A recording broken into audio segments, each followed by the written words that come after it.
Assalamualaikum. Sekali lagi bersama saya Ismail Adnan dalam Best 510 9 Oktober edisi 7 malam. Ikuti antara paparan menarik hari ini. Dua kanak-kanak orang asli dari Sekolah Kebangsaan Tohoi yang dilaporkan hilang sejak 47 hari lalu ditemui selamat. Namun mereka berada dalam keadaan yang sangat lemah, tidak mampu berjalan dan hanya bergantung kepada air sungai dan tumbuhan hutan sebagai sumber makanan. Kedua-dua mereka, Norin Yaakob 10 tahun dan Mitsudiar Aluch 11 tahun, ditemui di Sungai Prias, Gua Musang.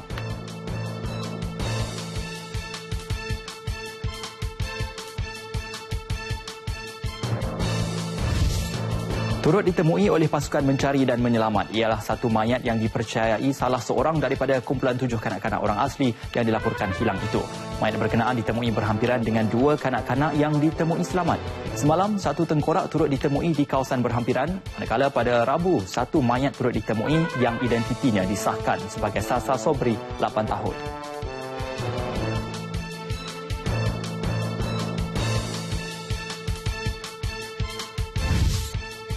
Sementara itu di Limbang, Sarawak, mayat kanak-kanak perempuan Siti Nurhibdah Tahir 7 tahun dari Kampung Pahlawan ditemui dalam tali air kira-kira 300 meter dari tempat mangsa dilaporkan hilang. Kanak-kanak berkenaan dilaporkan semalam selepas dikatakan tergelincir ke dalam sungai ketika dalam perjalanan pulang dari kelas agama. Operasi mencari yang bermula petang semalam disertai 6 orang anggota bomba, 4 orang anggota Jabatan Pertahanan Awam, 4 orang anggota rela dan penduduk kampung.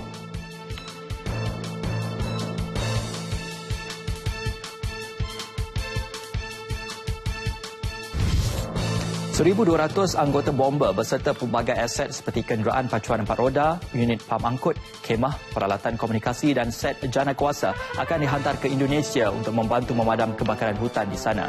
Bagaimanapun, Menteri Kesejahteraan Bandar, Perumahan dan Kerajaan Tempatan, Dato' Abdul Rahman Dahlan berkata, bantuan itu hanya akan dihantar jika mendapat kelulusan daripada Presiden Indonesia Joko Widodo dan Perdana Menteri Datuk Seri Najib Tun Razak. Semalam, media tempatan melaporkan Joko Widodo telah menghubungi kerajaan Malaysia, Singapura, Rusia dan Jepun untuk membantunya memadamkan kebakaran terutamanya di kawasan Tanah Gambut.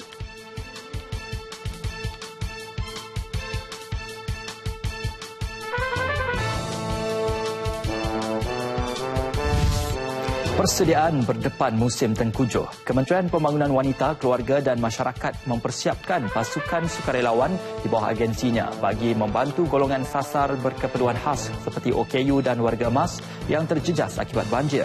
Sehingga kini, angka sukarelawan di bawah kementerian itu hampir 10,000 orang. Kumpulan berkenaan diberi latihan serta kemahiran untuk membantu golongan sasar jika bencana banjir berlaku.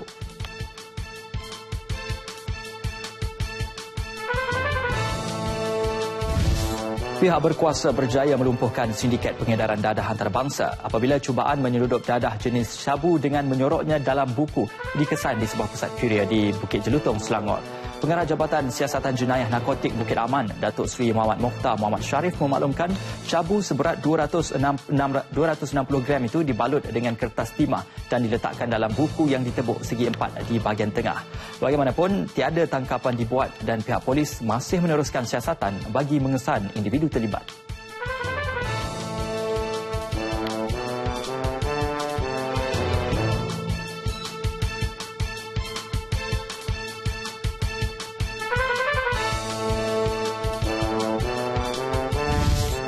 Bank Negara Malaysia membatalkan 3 kebenaran yang diberikan kepada One Malaysia Development Berhad 1MDB di bawah Akta Kawalan Pertukaran Wang 1953 AKPW bagi pelaburan di luar negara berjumlah $1.83 bilion Amerika. Bank Negara membuat kesimpulan kebenaran yang diperlukan di bawah AKPW untuk pelaburan 1MDB di luar negara telah diperoleh berdasarkan maklumat bahan yang tidak tepat atau tanpa pendedahan lengkap berkaitan dengan penilaian bank. Justru sebagai hasil siasatannya, Bank Pusat mencadangkan Peguam Negara untuk memulakan pendakwaan jenayah terhadap 1MDB bagi pelanggaran akta di bawah AKPW.